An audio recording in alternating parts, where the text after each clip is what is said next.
My name is Steve Saffel. I have been at Marvel Entertainment. I've been at Random House. I've been at Perseus Books. I've been at Titan Publishing, and I'm now a freelance editor. It is because partly of the title, well, relating to the title of this panel, that my company is DEO Editorial Services. The interesting thing is that there are people in the entire spectrum of editing who run from giving very general, you might do this might help your book, and thereby has the author in the complete driver's position. Really solid control, which is good, because the book is the author's book. And that's one thing to always remember, bottom line, the book is the author's. However, as an editor, I am bordering on the insane. And if I see something that I think would help the book, I will always put it on there.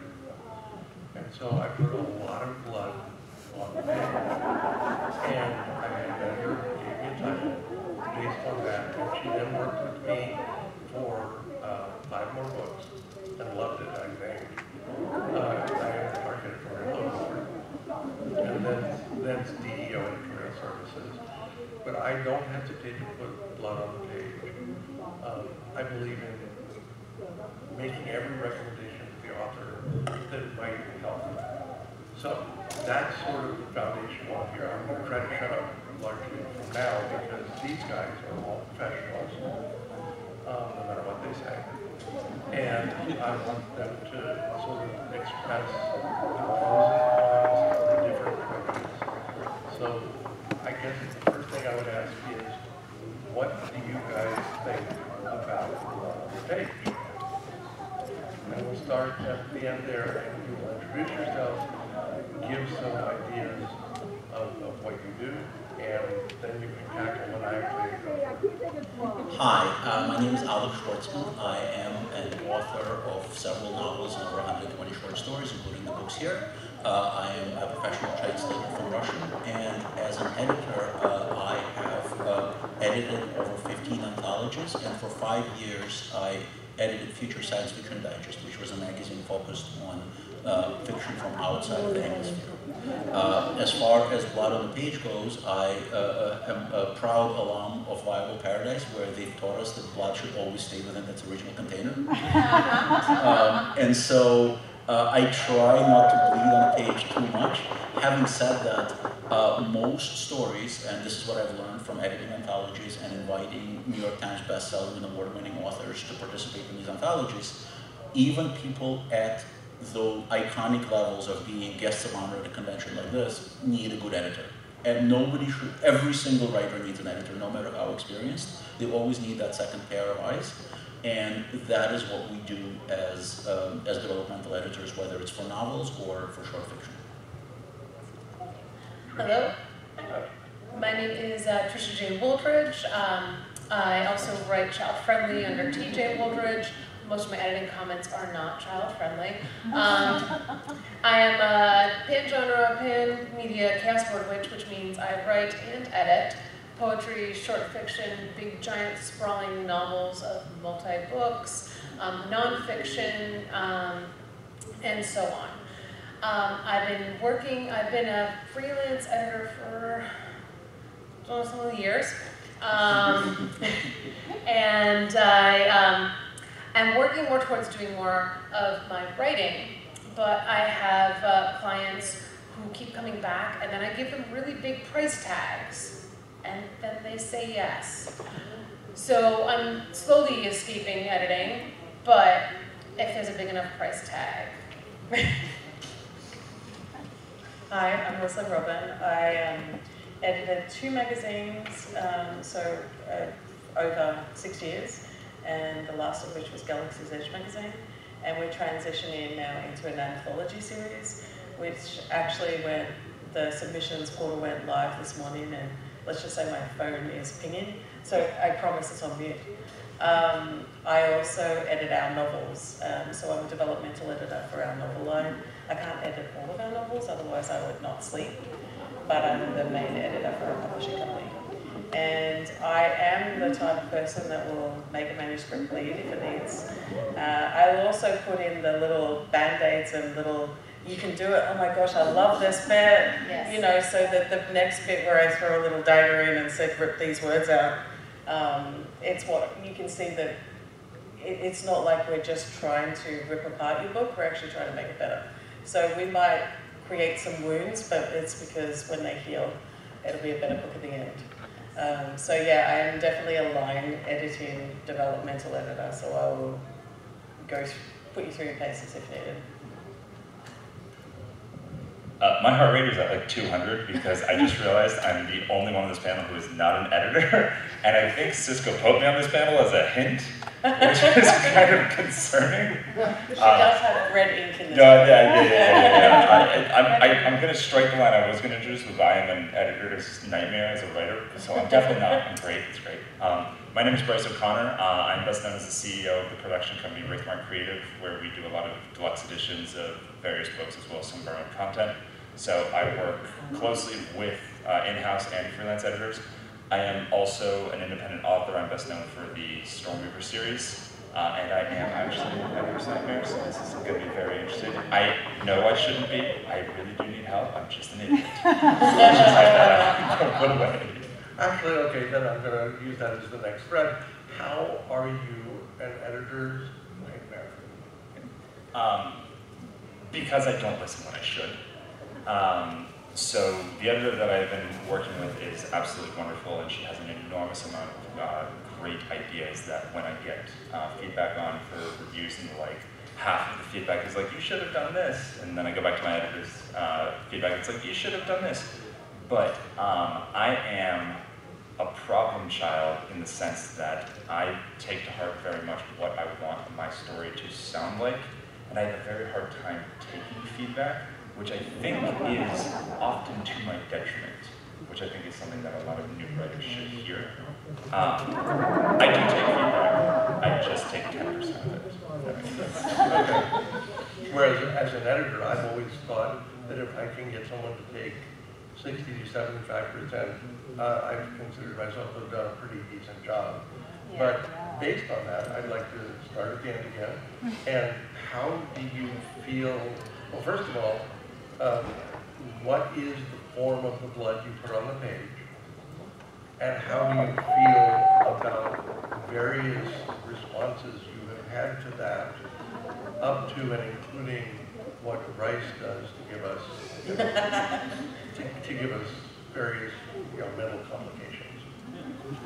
Oh boy, did they poorly choose my seat today. Going first. So, I've had all sorts of responses from authors, and for the most part, I must say that at least 80 to 90% of the authors that I work with have been a pleasure to work with. They don't always take my feedback, and I think you will hear that from every single one of us. And that's normal because as a writer, I will probably take up to 80% of the feedback. Consider myself to be easy to work with, but not 100% for sure. And so I don't expect that from my writers either. What I will say is that the people who are the most experienced are usually the easiest to work with because they've been around and they don't need to feed their egos. They already know that they're successful. So they will actually look at the feedback that I'm giving them and they will see whether that works for their story. And for the most part, it will. It's the newer people who are super, super precious about their work sometimes. And because of that, when I acquire stories for an anthology or for a magazine, my process is not to send an acceptance. My process is to send a provisional acceptance saying, hey, I like your story, and I would like to work with you on the edits. If we can arrive at a mutually agreeable version of the text, I will buy it. And so right there's an expectation that says that, hey, if we start dating and it doesn't work out, we're not married yet, we can still split up. There's only been a couple of instances where I had to pull that trigger, or the writer had to pull that trigger. Almost always we can arrive at a version of the story that works. Now, I'm not talking about sending a revision request, which is where you're not ready to buy the story at all, but you think that if we rewrite it in a certain way, you'll look at it again. I'm talking about actually saying, hey, it's almost there, but we do need some changes, and if you're going to dig in your heels, then guess what? You might not end up in the anthology. And that's worked really well. It's a trick that I've learned from other editors who are smarter than me. And thankfully, I've submitted and sold enough short stories to have worked with a variety of different editors. And as a writer, what I found is exactly the same. The more experienced and professional the publication are working with is, the less intrusive and better their editing suggestions tend to be, almost uniformly. So that's one of the many reasons you should only submit to the top tier magazines and anthologies and not worry about the fly-by-night penny per word pieces. And I'll shut up now because I've spoken too long. I agree with a lot of what you said as well. I also want to point out that my pen is not only red ink, but it also has green ink, so Vulcans and blue ink for you fairies and black ink for you demons. You all need to worry. No one gets out of the line. No one gets a clean page. But yeah, so I also work on both sides. I'm an author as well as an editor. And there's a couple things that also I want to throw into the variables is, so I'm a freelance editor, but I also am an editor for a variety of publications, and I was an acquiring editor, development editor for a couple of mid-sized presses. So in those cases, there are some distinctions. So if it's an author and we are freelance, and it's a freelancing contract, I can say, all right, yeah, well, the check cleared or the PayPal cleared, listen to whatever the leave you want. However, if I am editing for a publication or a press or any of those, that is when I have a very similar thing in the contract, or the people who are sending the author the money, which is not my pocket, will have that clause. And if it's a newer company or a newer press, because I'm on the board for the New England Horror Writers, and we finally got our crap together and made ourselves a formal organization with stuff, because I beat them all. So we put that, that was one of the things I insisted we put into our contract, where if we buy a short story, because we do anthologies about every year, where if we cannot come to a consensus, we as the publishers have the right to say, thank you very much, but this isn't working. Just as if you, the author, really don't like what we're saying, if you don't want me to take out all these stupid fridging moments in your horror stories, fine, go ahead. That's okay. I'll make room for this other person. So those are definitely things that come into play when I'm editing. But my goal is mostly to help the author make the writing come out as best as it can be. And yes, with the levels of authors, like newer authors usually do need more. I was going to also say the other point that I'm looking at, on another editing panel I was at, one of the editors made a point is that they're not working for the author, they're working for the reader. And that was an interesting point that I did not get to contest on that panel, but it is something to keep in mind, is that the editor's job is not just to make it great, make you love it as the author. The editor's job is to make it so that the reader will also love it. So we're also working on behalf of the reader for you. It's funny you said that, because I was going to bring that up a bit. I actually, because we were talking about, how do we deal with people, like how they react to what we edit. And so I have, even in the way I do my edits, how I put the comments on the side, I will indicate if it's like, look, this is not working for me, here's my suggested fix, but this is a suggestion, as long as you can fix it within these sort of parameters, feel free to rewrite. And sometimes I'll actually write in the bit, because I'm an author too, I can switch. I can write in the mode of the author. A lot of them keep what I put in, but they're welcome to change it or tweak it or rewrite it. And then there are other corrections that I put in that I basically indicate, this is a fix you need to make for me to buy this publication, buy this story. And then of course there's just little things like along the way that just polish, and I've never really seen an author that's liked the tiny little add-on notes or things like that. They sort of take that on board and sort of add. But I've had to ask, like I just recently had to ask an author to completely rewrite their prologue because I said that the lead character, the lead character's voice is completely destroyed, he's not there. You will destroy the feel of the entire rest of the book. And the author said, I will rewrite it tonight. And so he's obviously the one that will take on board. Now, I've told him suggested ways to fix it, like you could do it this way. And I have it in my inbox. I'm not checking until I get home from DragonCon. But obviously he's chosen to do it the best way he sees fit based on my feedback. Now, I will then, no doubt, make that drip red to polish that off. But there's never an author, I think, that can do everything perfect, even if they're great. Like, there are whole chunks of that novel I went, oh my God, this is one of the most beautiful things I've read. You know, and I mean it when I say that. But I think that, like this author in particular, I've edited two or three of his books now, and what happens is he has a weaker start. And then when he gets into his stride, he's going well. And so I think part of how I navigate it is I indicate the type of edits that are in each comment, so the author has an expectation. And as to the comment about the reader expectation, I have made comments of, like, where I raise a problem and then when I see it again, I'm like, all right, if I'm the reader, I'm throwing the book across the room right now, you know, and I can be, you know, frank with those comments, you know, because people that work with me know that, like, if I make a comment like that, I'm trying to help, you know, I'm not trying to be mean, you know, and it's always balanced out by all the other comments. Like, even if you're being tough in one comment, it's measured later in the manuscript. Now, Bryce, I'm going to hold on you for a second because my next question is going to be directed specifically to you, and then we're going to go down the line.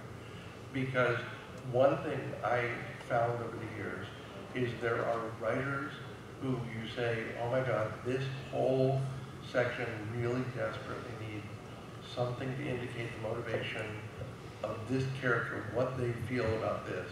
And the writer comes back and gives me 3 adverbs and an adjective. And I'm like,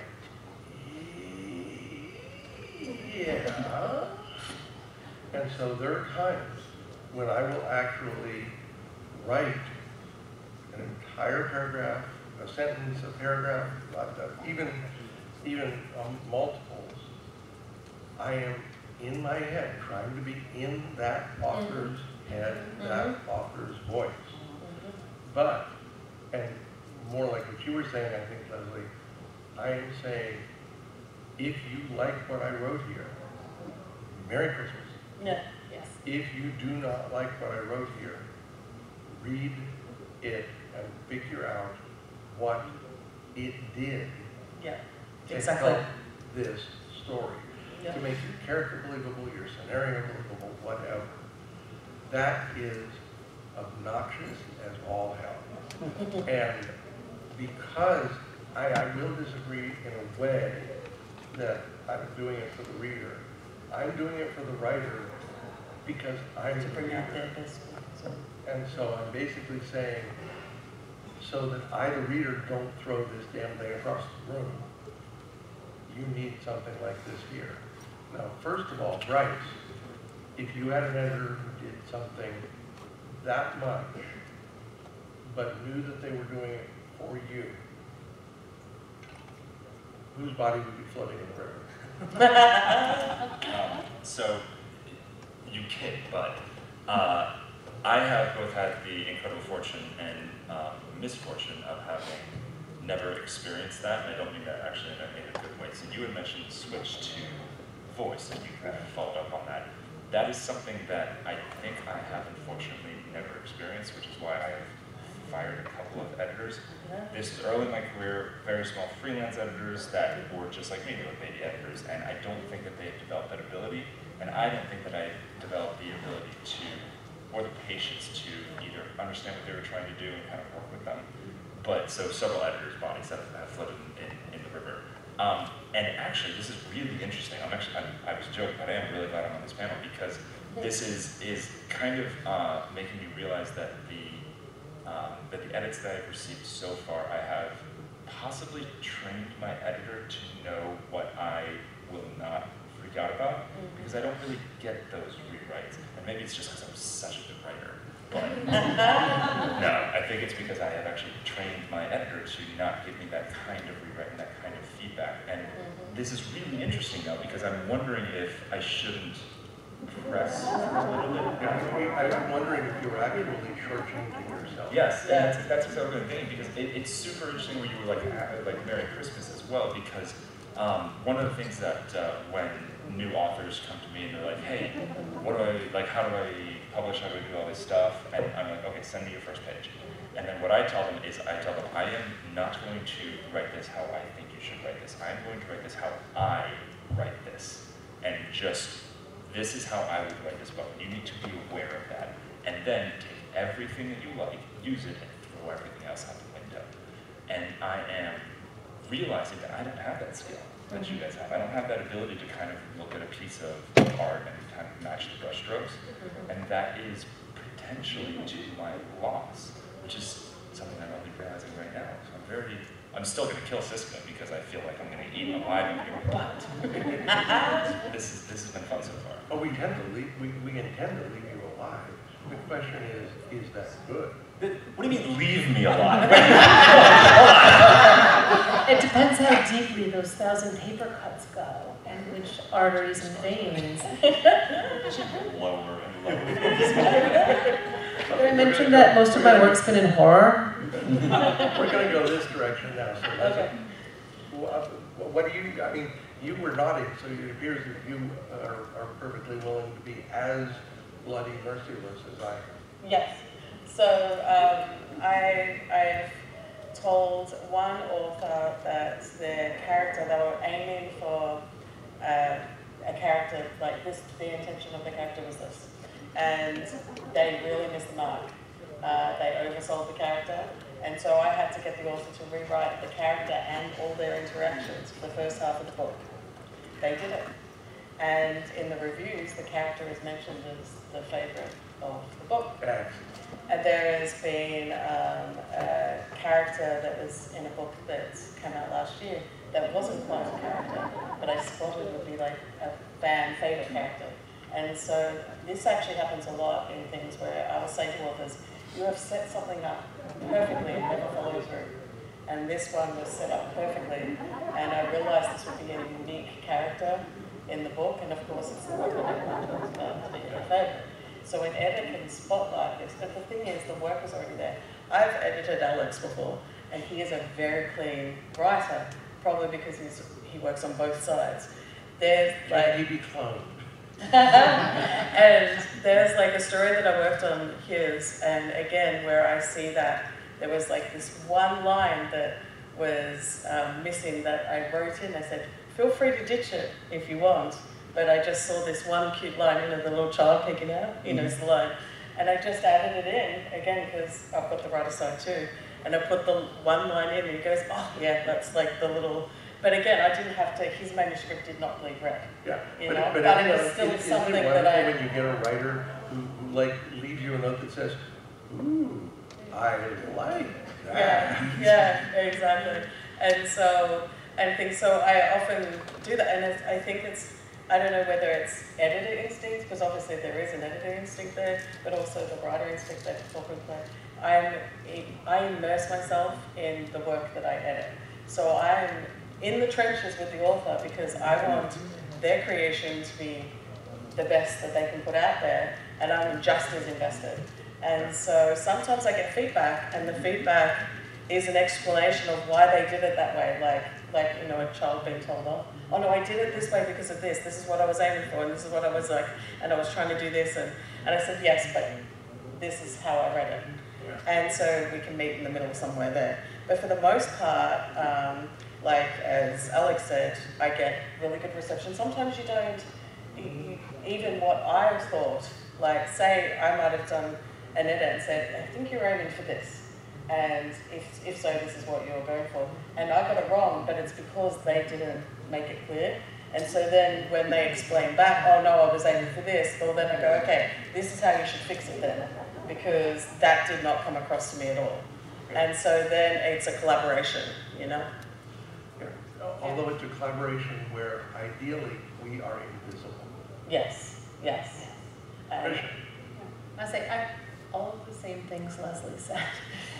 And that's why I have a lot of clients that keep coming back is I want them to, as I do the, all right, I think that you're going for this. If this is what you're going for, option A, B, C will kind of get you there with these results. If this is not what you're going for, I am unclear, please respond back in comments. So I have very lengthy comments. And in some other panel, I will complain about the new word thing that makes making comments really stupid. But I have very long comments because I want to say, this is my interpretation of it. Is this what you're going for? If not, then here are some other options. So yeah, I try to do that. And I will do like rewriting like a few lines and say, here's what I might replace. And if you like it, again, Merry Christmas. And I also do a lot of educating, so I'll explain why punctuation matters and what, I know that this is an outlier, but I'm a big fan of the semicolon and how you can properly use it to show that these two sentences have a very special relationship. It's so, all right. There are other people with that handicap. Yeah. But again, sparingly. But there are reasons for it. And similarly, why dialogue should be formatted the way this is. Why I'm suggesting, like I try to explain, because I was a teacher as well, so that still also filters in.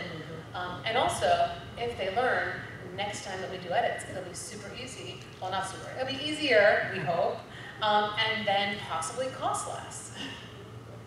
Speaking of the comments field, I edit in Word 2010, and if my computer ever tries to auto-update it, I'm prepared to spill my coffee onto the motherboard.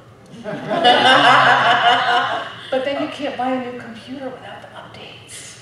It's Well, awful. I have a copy of Word 2010, of Office 2010, so I can always reinstall it, and then you just Opens the freezer and there's 10 hard drives. So talk about being a chameleon and being able to write in another person's voice in order to help bring their work forth rather than rewrite it in your own voice. I'm a professional translator, and you can't translate fiction without being able to emulate the author's voice, because you can't just take like all these different writers and then translate all of their stories in your own voice. That nobody's going to go for that. You need to match their voice as much as possible. So I kind of cut my teeth on that. And I apply the same to the fiction that I edit as well. So I will absolutely make those kind of suggestions, like Lezli, like everybody else, to And at one point, I was working with a New York Times best-selling author whose name you all know, and I'm not going to name it because you have to buy me a lot of drinks at the bar, and I don't drink. But I was working with this author, and he's notorious, as other editors told me, for not taking edits well. And he sent me a story that I've made bleed red ink. I mean, there's a lot of red ink, and then I rewrote the ending entirely. And I sent the edits, but I sent them very, very politely. And, The email was polite. The manuscript would. I crafted that email with more detail than any of my fiction. And the answer that I got from this person was, would you look at that and edit it or actually edits? And so there's a story in one of my anthologies by a New York Times bestselling author where I wrote the ending, but you're not going to know which one because, like you guys said earlier, the editor should be invisible. Yes. Yeah. Okay, Bryce has a follow-up question. Yeah, just super quick, I'm totally asking for a friend. Have you guys ever had an experience, and how would you deal with an experience where an author is uncomfortable with the idea of someone else's work in their work? So, like, full disclosure, obviously this is me, but like, what you guys are talking about makes me incredibly uncomfortable in a good way. I'm kind of like, I think I'm missing out on some things. And when you guys are talking about like, here's a gift, or here's the rewrite, and all that stuff, that like literally makes me cringe. I'm like, that is not my writing. Don't put it in my stuff. I don't want it in my stuff. But also talking to you guys, I'm like, they're freaking professionals. Like, okay, maybe I'm doing something wrong. Like, do you guys have like any thoughts or feedback on like me as an author being like, no, I don't want that, but maybe I should have it. Okay, so one, you're a special little unicorn. Because all other authors I know at the very least, they'll look at what you put in and go, oh, I can see what you were going at, like this is... Oh, so I'm a problematic little you. Yes. And they go, oh my gosh, I can sort of see, oh, I see where you're going here. And you obviously are not the type to keep it, but the type that doesn't, will then go, oh. But if I do this is like in line with what you were wanting, you, like, track changes are on. You rewrite that bit over top of it. And then your version will be in line with the type of thing that we want. And so it's where you're approaching it. All of these types you approach it, like, I'm a problem child. I'm like the black sheep of my family. I'm this. The way you look at it is that it's an opportunity to improve your work. So what you're actually taking from it is how we see your work and how we see it can be better. How we see you could make it better. So if I write a bit in, it's actually more for me to say, a comment describing this would take too long and I've got precious time. I can just rewrite this bit, say this is the type of thing that's missing, and then you go, oh, so if I do this, that will fix the problem too. You rewrite over it. I am not precious. Oh, yeah. I might edit it in the sense of, like, rephrase the sentence, like you might, like a little line in it, but it'll be your work. And I'm going to jump in for a second, please, because one of the things that I think I try to communicate, which this might help you, is I am not trying to do this to make it my work. Anything I do was actually incited, inspired, and led by what you have done. And thereby, if I put something in, it's not because I want my work in there, it's because your work inspired me to try to do something for you. So it still stems from your work. I will say I worked on a autobiography with a fellow where I was mostly transcribing verbal interviews with him. But I knew, I was working with Joe Simon, who co-created Captain America, and I just knew that Joe would sit in his chair and say this thing. So I put it in the manuscript, Joe read it, he started laughing, and then he said, wait a minute, why am I laughing? You wrote that. But it's all based upon me, for you, and from you. I just want to say one little thing. We don't have an ego when we do this, like as in, we are always right. So I am 100% like if it was you, if I got two manuscripts and say I did a paragraph of what I thought was missing, and one person kept it and just changed a few words, and the other person rewrote it and went, oh, I see what you're trying for there, is this a good fix, and rewrote it. 100% same happy reaction that the problem was fixed. Does that make sense? It does. Yeah, so I'm not, believe me, I'm not at the end of the manuscript counting how many words I added into the manuscript. There's no accounting on that. Yeah. The other thing that I want to add on that too is, so when I do a suggested rewrite, one of the things that I will do is I'll explain why. So I'm just going to pick on probably the most common issue that I rewrite in horror manuscripts, which is the show the effect before the cause. That is a great use in film and visual media. It is next to impossible to pull off in the written word. So character comes into a room and you're like, oh my God, blah, blah, blah, blah, blah, and you lose track of what actually happened because all they show is the effect and not the cause.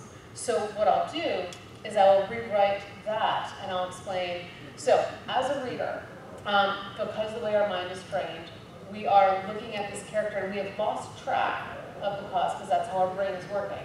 So by the time we get to what the cause is, we've actually forgotten there was a cause. So if you rewrite it this way and you wanted to hide it, you would show one shadowy tentacle and I would break down exactly what I'm rewriting. So again, it depends on the author. I work with a lot of new authors, with the newer horror writers. So again, that's why my comments are very, very lengthy.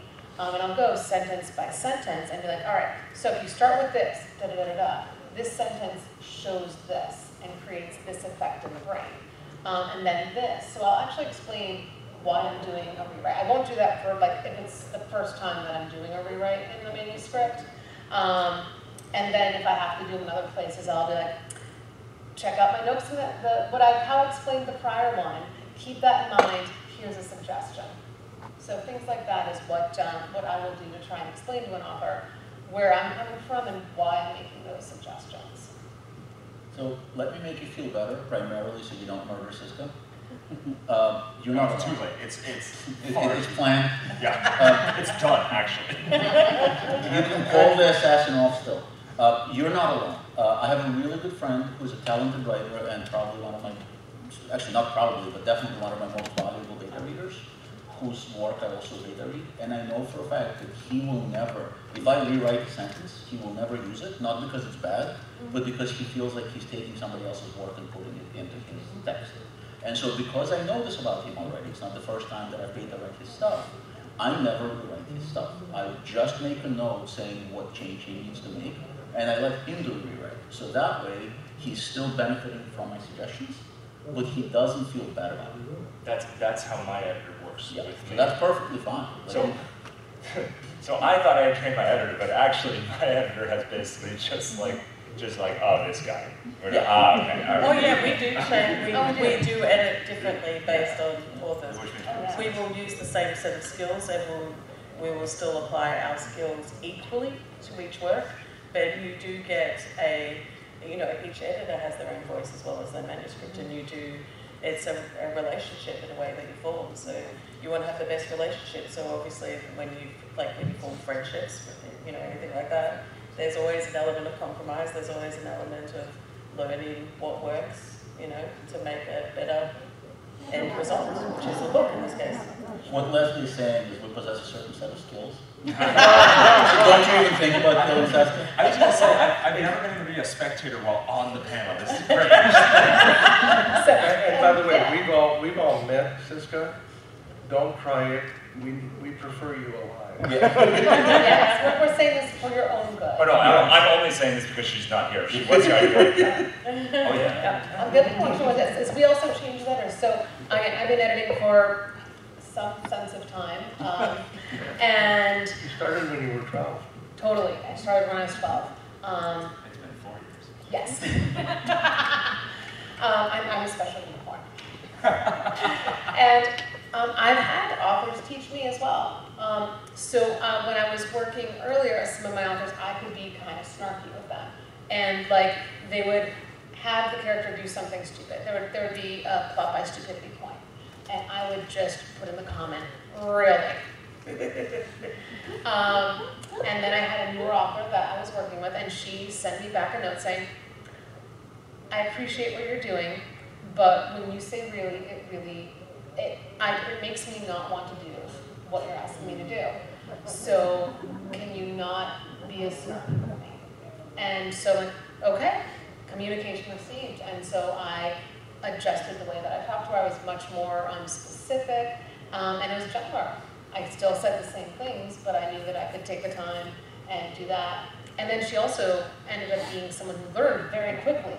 So I also learned I could explain something once, and she could apply it. But I did need to take that moment and explain it. A question mark or something just wasn't going to cut it. Yeah.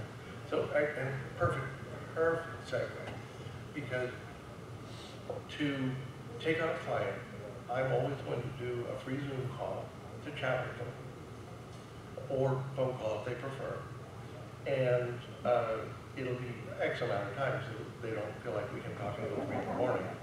And then I will also look at a couple of 3 chapters to see, is this the right kind of material for me, and can I do this? How do you, starting with you, Alistair, how do you determine if you and a client are, or an author are meant for each other? So my experience is different because I edit short fiction. I do not edit novels. In fact, I actually was just hired on to edit my first novel. My contract starts on the 20th. And I was shanghaied against my will, and he just threw a wheelbarrow of money at me. So I was like, okay, fine, I'll try it. There was somebody very So that's how that happened. Normally, though, I read submissions or I solicit authors based on their past experience, either working with them myself or reading their fiction elsewhere. So depending on the project, depending on the anthology that I'm editing, I will invite people who I know are capable of producing a story that will fit that anthology. So I may invite a certain author into a humor anthology, but not into a hard science fiction anthology and vice versa. And a lot of that comes from past experience. Some open submissions, which probably anybody here who writes fiction is familiar with, they are kind of a crapshoot, not gonna lie. We get about 1,000 submissions per anthology and I buy 10 of them. So the percentages are not stacked up in favor of the writer. Having said that, you immediately fall in love with the stories that you're probably gonna end up buying. And you end up holding on till the end of the submission period, maybe 20 stories. So in the end, you have to make some very painful cut to get down to that 10. But really, the story has to sell me, and because I'm not doing it as with an author being my client is either the publisher or the reader, which is what you said earlier, which makes a lot of sense. Because of that, I don't interview them. I just evaluate their work. So it's a little bit of a different process. Okay, Trisha. So I usually do, and I've changed. So I also worked for a freelance company called the Writers Ally for many years. And one of the things that we did and that I've adopted is, yes, I do the initial interview. What are you looking for in editing? Where are you in your publishing path? What are you looking to do? Because some people will hire me as an editor with the intent of submitting to agents, in which case I'm going to not be as detailed in some cases because agents very often will also want to put their 2 cents into it. And I say that in a kind way because agents know what they're shopping. But if they're looking to go indie, then I'll be a lot more specific. And depending on where they tell me they are in their career, I'll be able to, like if they're originally traditionally published and they're looking to move to indie, there are some edits that I know I'll need to explain more because you get different types of edits. So yeah, initial interview is what I do. I usually, because I don't have a lot of time, I will only do the first chapter, maybe 5. If it's good, 10 pages. If it's really bad, I'll definitely be like, And I also don't quote a price until I see what the author sends me, because I've made that mistake, and that was not good. So I want to read what I'm getting into. So that's usually what I get into, and then I'll explain step by step what the process is. Again, if they're moving to sell to agents, okay, I'll send you developmental edits and some basic notes on if you have some repeating grammar, line edit, things like that. And then here are some tools in looking for agents. If you're going indie, okay, you're going to need multiple. The typical book usually needs between 1 and 3 rounds of edits. And you're going to want to, I would suggest having another set of eyes for the final proofing before you go to print. And here are some resources on self-publishing, marketing. Here are some cover people that I know. Here are some layout people I know. And that will be the conversation. And then from there, we work out the details of the contract. And I, again, through learning, have become very specific. Okay, this round of edits is going to cover these things. I'm going to send you a letter of approximately this pages with track changes, and I'm sending it to you by this date. You need to send it back to me by this date, and so on and so forth. So I'm very detailed in that, just because I've been, had less than pleasant experiences. So when it comes to how I start, I suppose, a relationship with an author, because we're a traditional press, we acquire the books, and half the times that's me, I bring the book. So obviously, I've already chosen to do this book. So, but the other half of the books that is chosen for me to edit by the publisher is because I tend to be and can be hands-on, like sort of like structural line edit level. I'm often given a lot of the newer authors or the authors that need more work, because I can literally turn their manuscript into what we need it to be published. Now, one of the things that should be said is the difference between like freelance and this is that we have a little bit more power. Like, how you said you hire some editors, if it doesn't work, you out the door. Well, when you're selling to a publishing house, you have to actually meet our expectations if you want to be published by our house. Now, it doesn't mean we don't work with the author. It doesn't mean we will rewrite your voice. Obviously, we want your voice. That's why we bought your book. But there is certain element of the fact that the buck stops with us more rather than the buck stops with you when it's to do with a client. And so for me, when I start a relationship, it's more that here's the best way that we can work together, and I just want to ascertain. I will always send a letter out saying, there's always a couple of things that people prefer that's not the standard, like punctuation or the standard, a couple of things. Do you have a style, a few things that are your perfect style?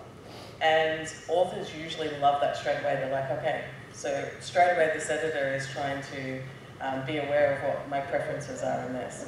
And then I work with that. Sometimes I might say, look, this is a house rule, we have to have this.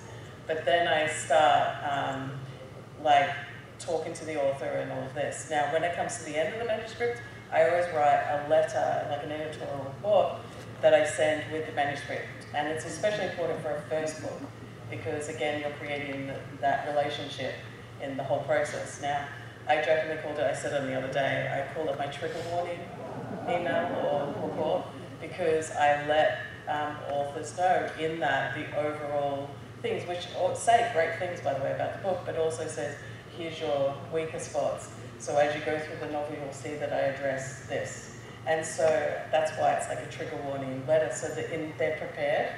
And so then they go, and because it's a formal letter, it's, polite, formal, and professional, they then open the manuscripts with that frame of mind that we're doing we've got a professional relationship, that she's here to help me make my book better. And I think it sort of puts things on the right foot to start with. It's super interesting that you mentioned that, because actually one of the reasons why I'm actively trying to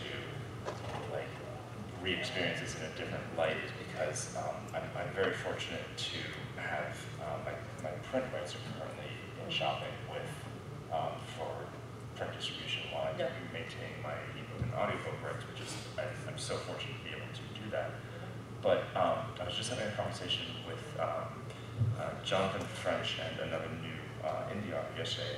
They were dispelling what they called the publishing house editor myth, which was that your editor takes, so indies, and honestly to me to a certain extent, we believe that I'm going to give my manuscript to you guys, and you guys are going to rewrite it. I'm like, don't do that. So it's interesting you mentioned that, because one of the reasons I want to open myself up to this is because my agent is like, you're going to have to have an editor, you're going to have to have an editor. And I'm like, no! So it's cool to kind of hear you guys approach this from a different light, because I'm used to being the one who puts the bodies in the water, and I really don't want to be a body in the water. So I think well, it's actually, that's something to be ready for, is that with the majors and pretty much with any publisher, if we have bought your book, we have two options: publish it or not. And thereby, and if we have paid, or if a publisher has paid in advance, and then what feels that what you turn in is unpublishable, they are in the very unenviable position of getting the money back from you, because that part of the contract was not fulfilled. And you got to be careful with that, because it's still got to be something that this publisher feels they can actually do something with. And the contract has basically said, you will work to give them something that is publishable. That's what you've agreed to do. So that's a responsibility that you got to take seriously. All of you, not just him. There's one little, just very quick thing I want to say here. There's an indicator of what a good editor is. And of course, unfortunately, unless you publish multiple things with that editor, it's nothing we can't put this up on our website. No one sees the other manuscripts we edit. But an indicator of a good editor is that there might be 3 manuscripts here, and one has very little edits because it didn't need it, and one has moderate edits, and one has a lot of edits. Even though I say I can make the manuscript bleed red, and the pages can drip, and that doesn't mean I do that to every single book.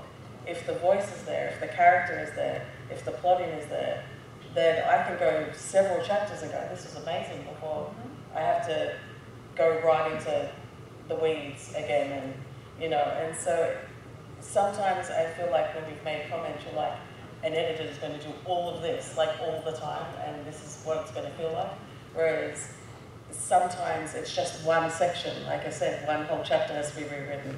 That author didn't have to rewrite the rest. But believe me, in that editorial note, I'll say, just a warning, I put you through your paces at the start of the book. I promise you the rest of the book is not going to be that bad, And so but of course we can't indicate that, I get the impression sometimes it comes across. But yeah, the editing does change. Our skills don't, but the editing does change per book.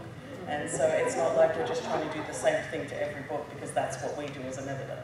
Also, track changes is a sort of a dangerous thing in a way, because in the old days, if you were editing a book and you did a little comma there, it didn't really, okay, there's a comma there, But now, every single change, if there was some place where you had 2 spaces and you should have had 1, and you remove a space, track changes says, see, right there.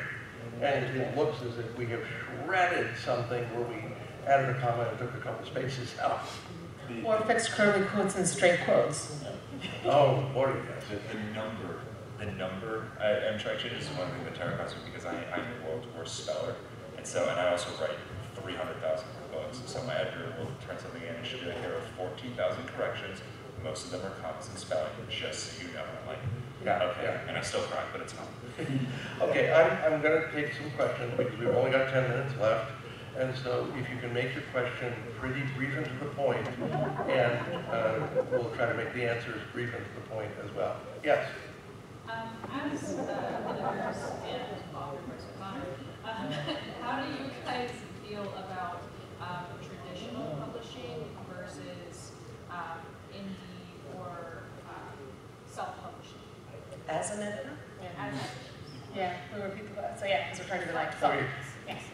Oh yeah, there you go. As editors, how do you feel about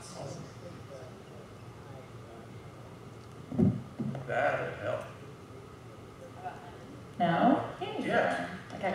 As editors, how do you feel about traditional publishing for first-time authors versus indie or self-publishing? So I'll jump in on this because this is most of my. I tell the clients the pros and cons of both. It is what do you want to do with your career? How much control do you want? How comfortable are you doing all these steps? So what I do, since I've done, again, my own path has been mostly traditional, but with small presses and mid-sized presses, which means that several of the steps have still come back to me. And then I've worked with presses, so I know what all the steps are to get to publication.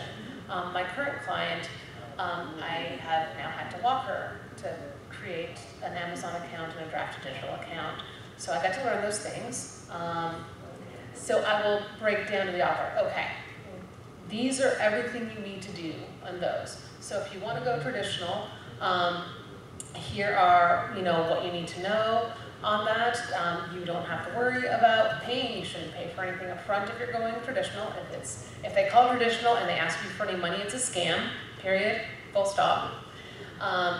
If you are okay with not having control over your cover or minimal control over your cover and having to do, the way Lezli said, you've got to fulfill your part of the contract and make those edits and do marketing, that's great. If you want to have control over your cover, if you know that you want to learn how to do marketing, if you want to face the challenge of getting into bookstores, because it can be very difficult to get into bookstores on the indie side or small press side. And that also comes in if you don't want to go indie, but you don't want to go to one of the big 4 or 5, whatever they say. There is mid-size and small presses where some of those steps are turned back to you. Like for most of the small presses that I've been with, I have a lot to say on my cover, which is awesome. So that is a very much, it depends what do you want to do as an author and how involved you want to be in the process. A lot of the process of publishing is not fun. And if you don't want to deal with the not fun stuff, or if you find it fun, because some people do, then go indie. If you don't want to, there's a lot of patience and a lot of difficulty and needing to work with others. So that's how I would answer. So everything she said I agree with. Having said that, I feel as though like not all, but vast majority of self-published books are books that are 80% there. They're not 100% as good as they could be. And that's because people took the easy way out and there's no guardrails. You can publish whatever you want. It could be absolutely terrible, it could be pretty good, it could be really good, but there's nobody to stop you if it's not perfect. So my advice to first-time authors is to always try traditional publishing first, because they're going to make you work a lot harder. It's going to be a lot harder for you to sell a book to a traditional publisher, especially a good one, than it is to learn how to self-publish the book. But at the end of the day, you'll be better ready for it. And once you actually get your sea legs and learn how the process works, you can then decide what works better for you, whether it's traditional publishing or indie. But if you go indie at that point, you will have already had some sort of a fan base that you've built from the traditional publishing method. So I don't think that the default should be self-publishing, but I'm probably in the minority. This is fascinating because I agree with pretty much everything that you said, except for the general point. And I want to talk to you more about that because that's super interesting. I think, so I am completely this is the first time we're trying to sell my rights to, just print rights to trad, so, and I've been incredibly fortunate with my success in indie. And I, again, agree with everything that was just said. Indie is hard, very hard. Not that trad is much easier even for the authors, there's just that indie does a lot of things that the trad authors don't have to do because they are using that energy somewhere else. But the thing about indie, that I say, I'm like, it depends on what you want to do. But the thing that people don't talk about indie when they talk about pros and cons a lot is that you get to learn the industry, which is why it's so interesting that you just said that, because you get to learn the industry and you get to learn the publishing aspect front to back, literally cover to back, like cover to, if you're doing your own print run on Kickstarter, you get to learn like how to build a book. And so when you go from indie to trad, not only do I think that you have a better understanding of the publishing industry, which means that if you have had success in the industry, you can negotiate a little bit better because you're like, no, I know how these things work. I have an incredibly successful friend of mine who negotiated her own contract with the help of her agent and it helped a lot. And then the other thing is that there's actually, this is a good question for you guys because I've always said this and we are going to kind of get more questions from the audience. Yeah, we can talk about it. So Lezli, did you want to add on that one? I just want to say I was thoroughly entertained seeing you waiting to respond to Alex because he was like, I've never agreed with someone so completely and then like. But I do want to make a comment. This is an example of a panel with one author here, and we're in the editor roles. And would you say that we've been trying to encourage and help? It's been great. So we've been editors in action on the panel now you're seeing what we try to do on the page. Yeah. We're not trying to override you, we're not trying to, but it was cute seeing you like, I got something here. Yeah. So we're trying to show you in action. Yeah. Although I do have to say, be careful taking any one person's recommendations because there are a lot of different ways, a lot of different things happen. So, 3 minutes, another question. There. So you guys answered kind of the first question as a group, which was like, how do you know when it's done? As a painter, how do you know this is the last stroke and it's ready for the wall or whatever? And so you very well answered that. Like, I think traditional publishing would be my route because I'm not published because I'm like, oh, but is it done? Could it be better? Right, so my second question is going to be something similar to what you guys talked about, but you didn't quite answer it. Like, I feel like Stephen King wouldn't have been Stephen King without Michael Barrett. Like, there was probably this relationship that just turned him into who he ended up becoming, because an editor's role to me is so important. So how do you find, like, your Michael Barrett, like that person that you just come back to again and again because, like, okay, we actually don't have time to answer both of your questions. Okay. They're just no, about that. They're going to empty that their... one. Yeah. How do you find your Michael?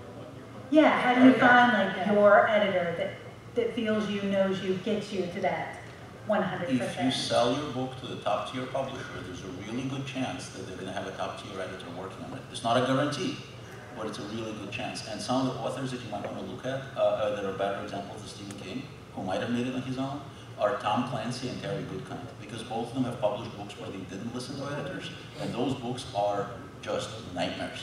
So, so you can actually see their books that have been professionally edited, and then there are books that they decided to like essentially either self-publish or where they became too big for their reaches and just said, like, I'm not taking advice from my editor, and you can see the difference. That's, yeah, because, well, all right. If you go with the traditional publisher, you don't have to say, like, you don't necessarily have to say on your editor. You can talk to someone and say, this isn't working. If you want to practice on indie and hiring editors, that way you can also find someone who you might be able to have a relationship with and work with and then submit. So that's also another option.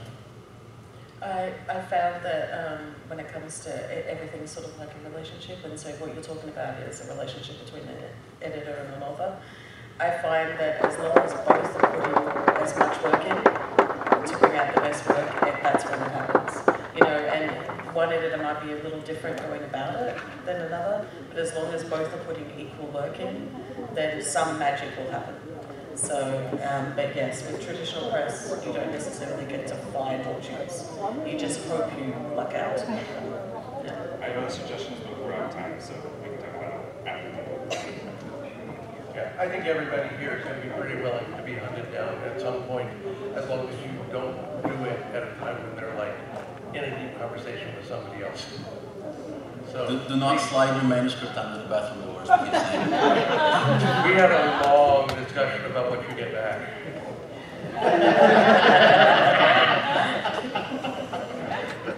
Okay, well, thank you very much. You guys were amazing. Don't forget to give to the Authors Association, and please, you know, rate us, like, share, tell DragonCon how much you love us. If each of you, there are enough people in this room that I would bet that if each of you went on and said this was the greatest panel we've ever seen, they might let us do it again next year. And we have some business cards and bookmarks and things like that for people to take. I have a few copies of my novels left if anyone wants to still buy them, hint, hint. And all of us can be found throughout the convention, and all of us have websites, and we all love to hear from you guys. Yes. Thank you. Don't forget to put your moderated.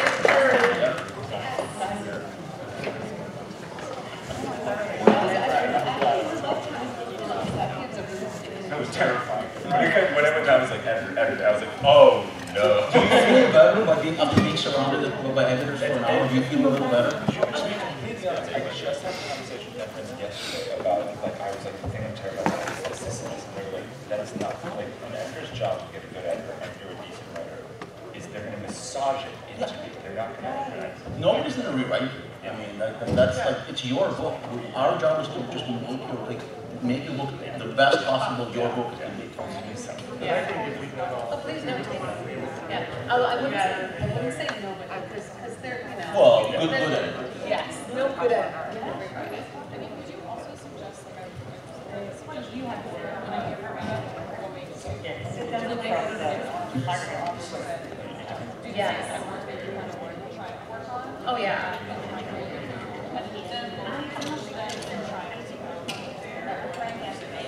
That is a good idea. Yes, Sarah. Good job. Yes. They were so nice. That's a good one. They did how their relationship with others was